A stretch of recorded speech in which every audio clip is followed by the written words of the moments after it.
What are you worried about? This is going to be a great episode. No, seriously, what are you worried about? What are you worried about? Worry is a destructive emotion that only creates unnecessary pain and suffering in every case of worry.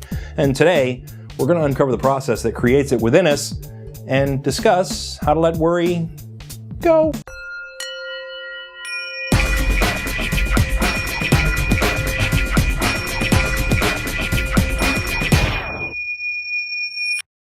Welcome to the I Am Podcast, where we answer all the questions about spirituality and inner peace that you ever wanted to ask, and where we learn about the secrets of humanity and divinity through a better understanding of both. I am your host, Sean Webb. This episode is part of the Body, Mind, Spirit 101 series, where we cover the basics of the Body, Mind, Spirit 101 model that we're going to use to make your life awesome in future episodes. If this is your first episode, yes, this is a spirituality podcast, but in our human lives, there's a lot of stuff that blocks us humans from uncovering the awesome, divine, peaceful, spiritual existence within us. And that blocking stuff is what we're discussing in Body, Mind, Spirit 101.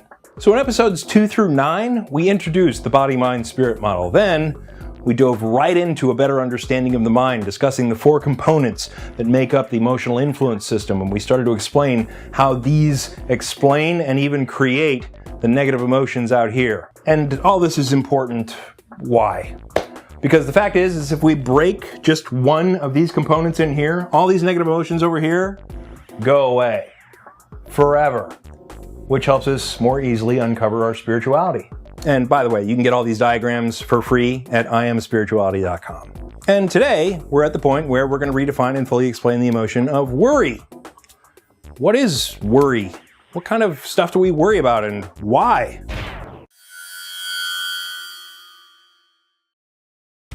We, as humans, worry a lot.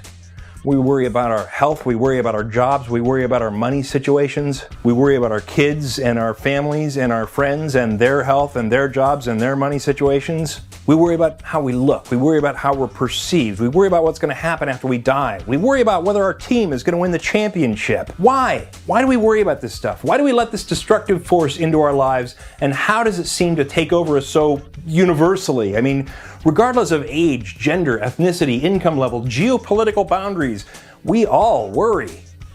A lot. What is worry? How does it come about? And better yet, how can we stop it? Are you ready? Because here comes the answers to those questions. First, what is worry? Well, worry is actually really easy to define and really easy to understand as well. And again, if I lose you in the technical definition I'm about to give, I'll come around to some good examples in a minute. Worry is an emotion based on fear. And it's simply a fear that something particular is going to happen in the future. So what exactly is fear? Well, although we're going to spend a whole upcoming episode on the various ways fear manifests itself, fear is also very easy to understand. Fear is the emotional reaction to a pending, potential, internal, egoic devaluation. Right, okay, well, so what's that big old string of words actually mean? Well, if the existence of anything on the laundry list of the things that you connect with, i.e. your ego, if any of that list is brought into question internally, you yourself are questioning it, fear occurs. So let's look at that a little better. And this is where our homework from a couple of episodes ago comes in handy. If you have it, pull it out. I told you to make a list of all the things that you thought of when you thought of you, including some of your likes and dislikes, some of the people that you loved, etc. You put it all on a piece of paper. Well, the things on this list, anything that you can write down is your ego, your mind's perception of self. And basically speaking, when anything on this list is being threatened to where your mind itself is questioning whether whatever it is going to stay on the list, if your body comes into question, or your job comes into question, or someone in your family, or even if your favorite band is thinking about breaking up, no, don't split in two. Anytime that something on this list that you're attached to is threatened to be removed or devalued, you experience fear. A bear walks out of the woods 20 feet in front of you. Your body/life is now in danger. Your body/life might soon be removed from the list of your egoic possessions. Fear is the result. Or maybe that special someone you've liked for a little while now is now single But there's still no way you're going to let them know that you're interested, because the potential devaluation of your idea of you, the way you see yourself today, getting yanked off that list if they say they don't like you in that way, causes that fear that stifles your love life. Because if you wouldn't see yourself any differently if they told you that they weren't interested, you wouldn't hesitate at telling them that you liked them, just in case. Or let's say you're about to step up on stage and give a speech in front of 50,000 people.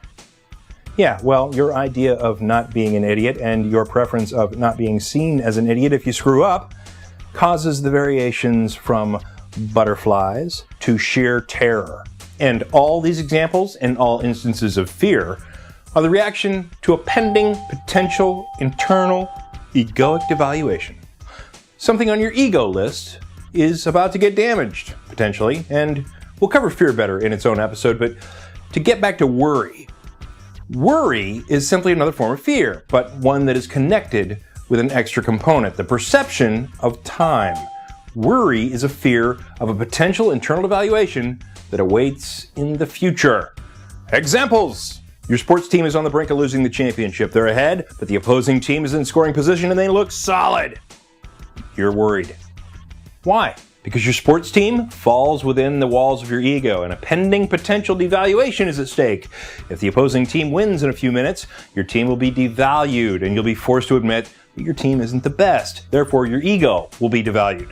And because the resolution of that fear is just a minute or so into the future, we call it worry. But basically, you're fearful about a future event.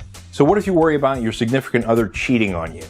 Well, if that were to happen, that would certainly be a big hit to the ego, to your attractiveness, to your lovability, to your relationship, which you see as part of what makes up your world. And all of these are potential egoic devaluations that would happen in the future. Okay, so let's try one more. Let's say your daughter is dating a schmuck, and you're worried that she's going to get hurt. Well, that's the way you think of it anyway, in your conscious mind, but what's going on in your mind itself is that what's really causing that worry is that your mind is concerned about its idea, that is the preference that your daughter be happy. The worry that you're generating has nothing to do with your daughter and everything to do with an idea that you've attached to in your own mind. But your mind doesn't let you think of it this way. Your mind tries to convince you that worrying is good, that it's healthy, that it means you care, that it means you're concerned about situational outcomes. But the reality of the situation is 100% of the time that you're worrying, it has to do with your ideas, your preferences, your egoic attachments. And any time that you're worrying, the only person that you're worrying about is yourself. Your mind is worried about your ego. And that's what causes the worry. And it's an ugly truth to face, but that's the way it works. And that's why we need to break it within you. Compassion? Not selfish. Also, not worry. Caring about someone? Not selfish. Also, not worry. We don't have to abandon the compassion and the caring for someone to abandon worry. But worry is selfish. Because in 100% of the cases of worry, your concern is for what that person or situational outcome means to your mind's egoic list, or that your ideas for that person or situational outcome are being met. It has nothing to do with loving and giving and caring for others or for situational outcomes. Worry has 100% to do with you. So yes, 100% of the worry that you feel in the world comes all the way back around to you. But actually, that's great news, because guess what? You are one of the only things in the world that you can actually control. So we're going to whoop some ass on some worry. And why wouldn't we? Because worry causes nothing but turmoil within your life.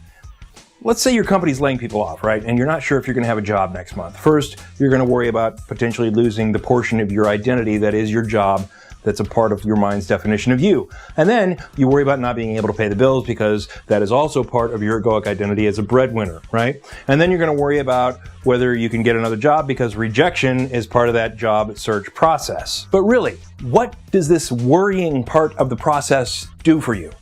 I mean, whatever happens is going to happen, right? Regardless of whether you worry about it or not. So what positive effect does worrying about it bring to your life? And the answer, of course, is none. It's a completely destructive emotion, as are all the other negative emotions. Worry causes undue stress, which can negatively impact your health and can negatively affect your attitude, which can foster other negative emotions. Worry is nothing but bad news. Okay, so how do we deal with it? Let's get to that.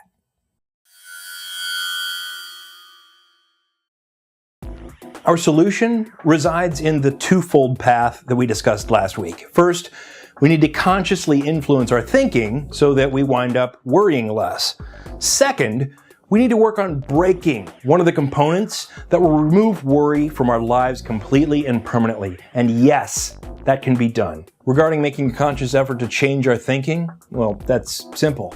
You now know why worry exists within you and how it's formed within your mind, which will allow you to look at it within you. And when you look at it within you, like we talked about in episode 6, your awareness gets jerked right out of your ego. So at the moment, at least, you're not feeling any more worry. If you find it tough to remove your awareness from your ego, take a lesson back from episode 6. Say to yourself, I'm worried, but then change it. The me is worried. Change your language. It'll change your awareness. Or you can try another one. I have no control about how this is going to turn out, but I do have control to enjoy right here, right now. Right? Then do something constructive. If your job's at stake, get on the internet. Start looking for another one. I mean, what's the worst that could happen? You lose your job in a month and you've already gotten through a bunch of no's so as to get to that yes of a new job? If your daughter's out late and isn't answering her cell phone and you don't want to go to bed yet, grab a crossword puzzle, do something fun, watch a movie, listen to your favorite music. Just don't sit there and stew and worry. You'll be in a much calmer place for when she walks in, even underage and drunk, and that doesn't turn into a big shouting match. Separate yourself from that worry. It doesn't do any good to worry, and it doesn't influence the moment of truth of whatever it was that you were worried about, right? Look at that worry within you. Know why it happens. Don't let it control you. We'll continually work this conscious manipulation of the mind until we can help you figure out part 2, getting rid of worry permanently. But for now, if you release that mindful attachment to a potential future event that doesn't even exist yet, or if you release the idea on your ego's list that would be damaged if that were to occur, or if you quit seeing whatever as a devaluation from your ego's list, you release that worry by default because it needs all 4 of these things to be able to live and breathe. Okay, homework. I want you to think of some of the things that you worry about, and I want you to write them down on a piece of paper. Then I want you to figure out, for each one of those, what part of your mind's definition of you would be hurt with the result of whatever you're worried about, right? And then compare that result to the list you made in episode 2 and or 8, because I asked you to do it twice. Because in every instance of worry, the cause is going to be on that ego list, or should be if you missed it the first time. Because in every case, the cause of that worry comes right back to your me. But don't forget that that's a good thing because we can control and reduce the effect of that me. Okay, that's it for this week. Don't forget, you can get a free audiobook at audible.com by going to www.audibletrial.com/IamSpirituality. Sign up for the 14-day free trial and you can download any book that you like for free. Try it out, you'll love it. They have over 83,000 titles you can listen to on the go and have the book read to you through your iPod or iPhone or computer or Android phone. I've been an audible.com customer for 2 years. And I love them. And this is part of the budget that I will not cut. I save tons of money on books because they have it set up to where it's a monthly fee, but you wind up saving every month. So it's awesome. And I get the books read to me in the car.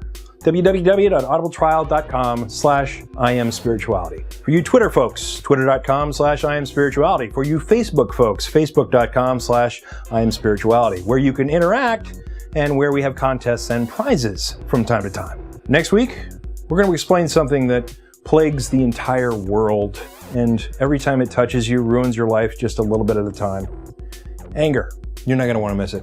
And finally, don't forget to share this podcast, please. Reaching out to those that you love and helping them get a better grip on their emotional well-being is a very cool thing. And you love these folks, and I love them too, even though I don't know them. And without you sharing, I got absolutely no game. So let's help them out. See you next week. Peace.